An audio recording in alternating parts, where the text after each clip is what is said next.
안녕하세요. 호니TV의 혼입니다. 아, 영상을 다 제작했는데 음성이 인식이 안 돼가지고 녹음이 안 돼서 다시 새로 영상을 올리게 되네요. 아, 일단 그 어제 장이 안 좋고 오늘 좀 제가 반등을 해주지 않을까 했는데 오늘 장도 좋지 않았죠. 오늘도 개인 매수세가 멈추지 않았습니다. 오늘도 참 안타깝죠. 아, 어제 오늘 5조가 넘는 금액의 이제 개인 매수세가 들어왔는데 지금 이제 한번 여쭤보고 싶어요. 지금 이렇게 매수를 하신 분들은, 5조나 매수를 하신 분들은 도대체 지금 장에 어떤 포인트를 두고 이렇게 매집을 하신 건지, 매수를 하신 건지 모르겠어요. 그래서, 이렇게 그 장이 변동성이 심하고, 음, 그, 그 수급도, 매매 동향도 좋지 않은데도 이렇게 거액의 금액이 들어왔다라는 자체가 좀 안타깝긴 합니다. 그래서 오늘은 이게 하락장 어제 오늘 하락장에 무슨 종목을 뭐 매수 시점입니다 좋습니다라고 얘기 드리는 거는 거짓말이에요. 거짓말. 누군가가 맨날 그 종목을 추천하고 뭔가 추천을 계속 해야 되니까 하는 것과 그건 아니거든요. 저는 뭐 그 구독자분들의 그 자금도 중요하고 내 돈을 지키는 게 중요한데 뭔가 자꾸 사야 된다 그건 아니거든요. 예, 그래서 일단 제가 오늘 그 말씀드리고 싶어서 방송 만든 그 취지는 하락장을 대응하는 방법이라고 해가지고 좀 그런 식의 방송 꾸려보려고 합니다. 일단은 그 하락장의 대응을 우리 개인 투자자분들이 정말 못하세요. 못하시기 때문에 안 좋았던 그 좀 그 안 좋은 장에 하락을 그대로 맞아요. 그대로 맞거나 아니면 정말 좀 크게 손절을 하거나 해가지고 굉장히 좀 힘들어하는 구간이에요. 개인 투자들이 공매도가 없음에도 이렇게 힘들어하는 구간이 나오면 더 힘들 수 있어요. 그래서 일단 종목을 가지고 하락을 그대로 표현해서 말씀드릴게요. 자, 제가 어, 그 방송 추천한 종목 중에 가장 애를 매기는 종목이 어떻게 보면 DB손해보험과 삼성화재입니다. 이 종목을 사신 분이 없으시면 다행인데요. 혹시나 사신 분이 있다면 좀 안타깝게 답답하시겠죠. 그래서 이 차트가 너무 하락장과 흡사하고 너무 비슷하기 때문에 아주 좋은 재료가 돼버렸어요. 그래서 어, 이 종목을 보고 말씀드릴 건데 제가 일단 초기 물량으로 바닥 매집이라고 해서 요때 30% 비중을 샀었죠. 43,000 뭐 500원 정도였나요? 뭐 200원, 300원 정도 그 정도였던 것 같은데 그때 매수를 했습니다. 매수를 하고 그 뒤로 끊임없이 하락을 하고 있죠. 끊임없이. 예. 근데 사실 이렇게 바닥에서 흘러내릴 때는 추세 이탈이라는 게 없어요. 바닥 매집이기 때문에 그렇긴 한데 추세 이탈은 이미 추세 이탈을 해버려가지고 바닥인데 어, 바닥의 끝을 절대 뭐 이평선도 없고 지지대도 없는데 뭘 근거로 손절을 하나요? 라고 물어보면 정말 약손절해서 빨리 끝내거나 아니면 그냥 좀 가져가면서 보여야 되는 뭐 그런 입장이 될 수 있고 반대로 내가 충분히 이 종목을 가져가려고 매수하는 입장이면 더 어떻게 보면 좋은 매수기가 나올 수 있고 근데 뭐 그걸 떠나서 하락장을 봤을 때 자 내가 갖고 있는 종목이 요때 종목이라고 생각하시자고요. 하락장이 오면 이렇게 큰 하락이 나옵니다. 그런데 이렇게 큰 하락이 나올 때 우리가 할 수 있는 대응은 뭐냐? 일단 어, 약손절을 하셔서 가장 빨리 빠져나오신 게 가장 좋은 방법이지만 대부분 그렇게 못할 거니까 빼고 얘기하겠습니다. 자, 두 번째론 이렇게 하락장이 왔을 때 충분한 비중 조절이 되어 있다면 하락장이 전혀 문제가 될 게 없거든요. 사실은. 오히려 저 같은 경우는 DB 손해보험을 손절하려면 벌써 손절가 나왔을 것이고 그 다음에 말 그대로 그 다시 좀 호흡을 길게 가져가더라도 건지고 나오겠다 뭐 아니면 좀 이익을 보고 나오겠다라고 하면 어떻게 보면 저는 그래요. 이게 자꾸 빠지니까 어떡하지가 아니라 어느 정도 때가 평단가가 돼서 만들 수 있을까? 어느 정도 비중을 언제 실어서 내 평단가를 매력적이게 만들까? 라는 고민을 하게 된다는 거죠. 그래서 그 지금 구간에서 언제 사느냐라고 또 말씀드리면 하락이 지금 멈춰 보이시나요? 안 멈췄어요. 전혀 멈추지 않았죠. 전혀 멈추지 않고 빠지고 있다고요. 근데 요럴 때 뭐 5%가 빠졌으니까 10%가 빠졌으니까 요런 비중을 절대 두시면 안 돼요. 얘가 20% 빠지든 15% 빠지든 그냥 내비 두시라고요. 예, 내비 두세요. 내비 두시고 그 다음에 그 하락 추세가 진정이 될 때 비로소 다시 분할 매수를 하시는 거거든요. 하락 장도 똑같습니다. 자, 그러면 또 이렇게 물어보실 수 있어요. 자, 요때 하락을 하다가 이 양봉이 나와가지고 다시 상승을 하는 거 아니냐 라고 해가지고 또 타실 수 있어요. 근데 말씀드렸죠. 요렇게 어중간한 퍼센트, 뭐 5% 3%도 안 될 거예요. 5%? 5%라고 가정하자고요. 5% 비중에서 여기서 물타기를 해봐야 내 뭐 편락감 뭐 요 정도 될까요? 그러니까 이 금액대에선 반등을 해줘도 추가 물량을 담는 게 아니에요, 사실은. 아니고.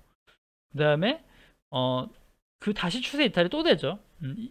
또 하락을 오고 요때 또 음봉이 나왔는데 다음날 밑꼬리도 달아주면서 양봉이 나왔다. 그러면 요게 바닥 지지가 아니야 느낄 수 있어요. 근데 여기서 필요한 스킬 포인트 뭐냐면 버관망입니다.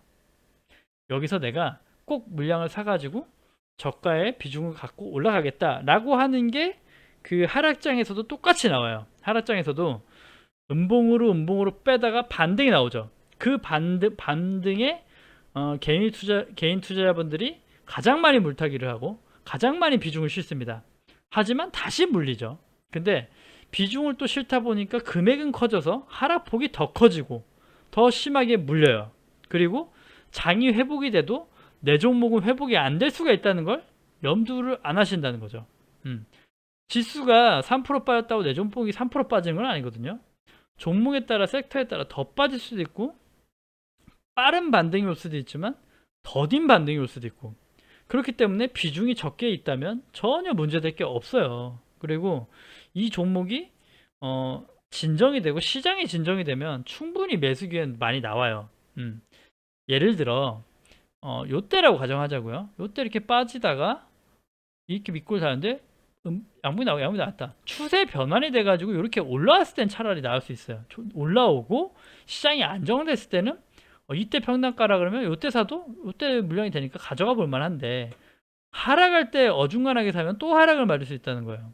그래서 호흡을 좀 더 길게 가져가시면서 관망하신다. 그게 가장 좋고 일단 그렇게 해서 하락의 매수 방법에 대해서는 그렇게 얘기 드리고 지금 만약에 하락장이 온다면 내가 대응을 어떻게 해야 되냐고 말씀드리면 보유 중인 종목 중에 수익권인 종목은 전부 익절하셔서 현금 보유하시는 것도 방법이고 최소한의 약손실로 빠져나올 수 있는 종목은 빠져나와 가지고 다시 재매수를 하는 것도 방법이고 그런 게 일단 방법이거든요.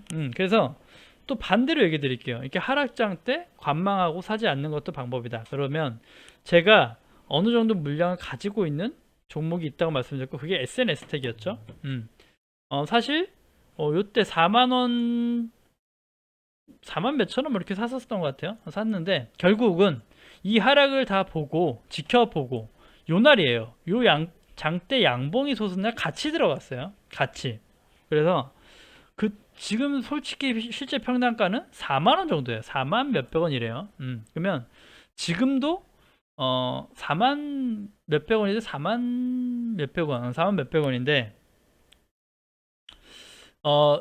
일단은 가지고 있는 물량의 거의 대부분을 정리했습니다. 꽤 매집이 돼 있다고 말씀드렸는데 정리했어요. 다시. 왜냐면 확실히 장이 죽고 추세 이탈이 됐죠. 얘는 차라리 추세가 보이니까 이탈할 수 있고 근데 팔았다 해도 수익이 됐으니까 수익이 되기 때문에 익절이 됐기 때문에 정답인 거죠. 익절이 됐고 아니면 내가 조금 뭐 손해가 됐다 하더라도 뭐 100원, 200원, 뭐 아니면 1% 정도, 이 정도에서 손절을 했다. 이 정도는 가능한 대응 방법이에요. 그래서 그냥 뭐 내가 장이 불안하다면 이런 방법들을 총동원하셔야 되는 거예요. 총동원해서 준비를 한다. 그래서 그런 게 대응이거든요. 그냥 가만히 있다가 아무 대응 안 하는 것. 그 다음에 뭐 5% 3% 빠졌을 때 손절했는데 손절 잘했어. 그건 또 아니에요. 저는 손절을 웬만하면 절대 하지 말라고 하는 얘기고 왜냐면 시장이 지나면 또 올라올 종목은 올라와요. 그래서 투자할 때 처음에도 제가 이런저런 종목을 많이 드리지만 좋은 종목을 선별해야 되는 게 가장 중요한 거예요. 내가 시장이 돌아와서 돌아오느냐. 예를 들어 반도체 같은 업황의 뭐 종목이라고 하면 뭐 좀 호흡이 길어질지 몰라도 올라온다는 확신이 있잖아요. 재무제표가 좋아하고 이 기업의 펀더멘탈에 문제가 없다면 손절할 이유가 없죠. 예. 말 그대로 하락장이 근데 또 중요한 거. 내가 하락을 하고 싶어도 이미 이렇게 손해권인 것들이 있어요. 예를 들어 내 평단가가 45,000원이다. 근데 지금 빠져가지고 하락장이 올 것 같은데 손절도 못 하겠고 그럴 때가 있다. 그럴 때 이제 중요한 게 내 종목을 먼저 봐야 돼요. 이게 과연 가져갈 만한 종목인가? 추가로 밑에서 물타기를 할 만한 종목인가에 대해서 가치 투자를 보시고 대응하시는 게 정답입니다. 그래서 일단은 어떻게 보면 당연한 얘기인데 어떻게 보면 아시는 내용인데 가장 실천을 못하고 가장 어려워하시는 부분이기 때문에 한번 방송에서 다시 한번 그 언급을 해본 거예요. 그리고 또 반대로 이런 게 있겠죠. 절대 종목을 추천하는 건 아닌데 알고 계시나요? 주식하시면 알고 계셔야 되는 건데 코덱스 인버스라고 있어요. 곱하기 2도 있어요. 자, ETF라는 상품이고 주식 계좌에 주식 증권사에서 따로 신청해야 되는 상품이에요. 뭐 손해율이 있고 뭐 내용은 됐고 ETF 같은 것도 뭐 ETF 상품을 하냐 뭐 하지 말아라 뭐 이런 얘기도 있는데 저는 ETF 상품도 하지 말라는 얘기도 안 드려요. 잘 활용하면 또 약이 되거든요.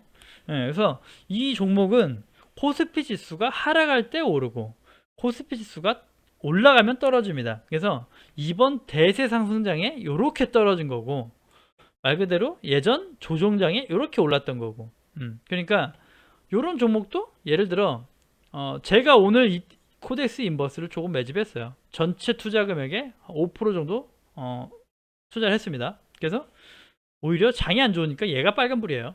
근데 이런 것도 알고 가시면서 소량으로 절대 인버스를 많이 사시는 건 권하지는 않으니까 사지 말라고는 안 하지만 사도 소량을 사셔야 되는 건 맞아요. 그래서 뭐 소량으로 내가 내 종목들이 빠지니까 추가로 분할 매수를 할 준비가 되어 있다고 하면 오케이고 아니면 장이 빠질 걸 그 염두에 두고 있는데 할 수 있는 게 아무것도 없다.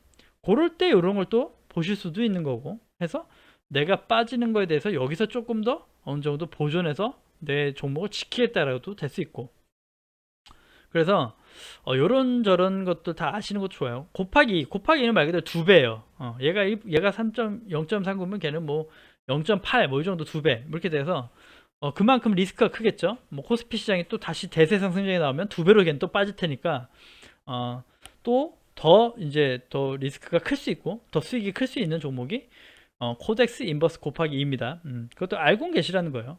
그래서 그런 방법이 있고 그 다음에 저는 그래요. 제가 또 그 맨날 공부하시라고 얘기 드리는 것 중에 하나가 저는 되게 안정적인 투자를 추구하고 바닥 매집을 추구하지만 신용거래를 하지 말라고 얘기 드리진 않아요. 뭐 어느 전문가들이나 뭐 오래된 투자자들 뭐 가치 투자 뭐 이런 분들은 현금 거래로 해야 되고 뭐 신용거래 하지 말아라고 얘기하는데 그거는 또 모르는 얘기예요. 그런 분들 방송하는 분들은 현금이 있으니까 하는 얘기고 우리는 현금이 없어서 주식을 하고 싶어도 수익을 크게 못 낸단 말이에요. 뭐 예를 들어 다른 사람들은 5천만 원 1억을 굴려서 수익을 낸다는데 나는 뭐 내 여유자금이 500만 원밖에 없는데 뭐 500만 원으로만 주식을 굴린다. 그럼 다르거든요. 근데 신용을 쓰시되 신용은 더욱더 신중할 필요는 있다. 예를 들어 충분한 좀 분할과 비중과 더 중요하겠죠. 내 현금보다도. 그 다음에 또 하나가 담보율, 뭐 증거금, 그 다음에 종목에 대한 그 신용 연장이라든가 기본 기간이라든가 이런 것들을 알고 쓰셔야 되는데 그런 걸 모르고 쓰시는 분이 많아서 깜짝 놀랐고 저희 직장 지인분들도 그런 것도 모르면서 신용을 그냥 막 사셨더라고요.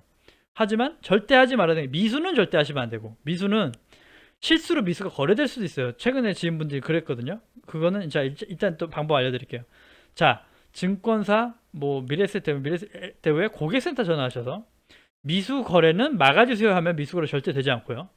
그 다음에 내가 신용 거래를 하는 거에 대해서 뭐 신용 뭐 대출 현황 뭐 증거금 이자 내는 거 이런 거 모르시면 상담원한테 물어보시면 다 친절하게 알려줍니다. 그래서 뭐 그런 게 있고, 그래서 신용을 하시라는 것도 아니고 그런 것들은 알고 하셔야 된다.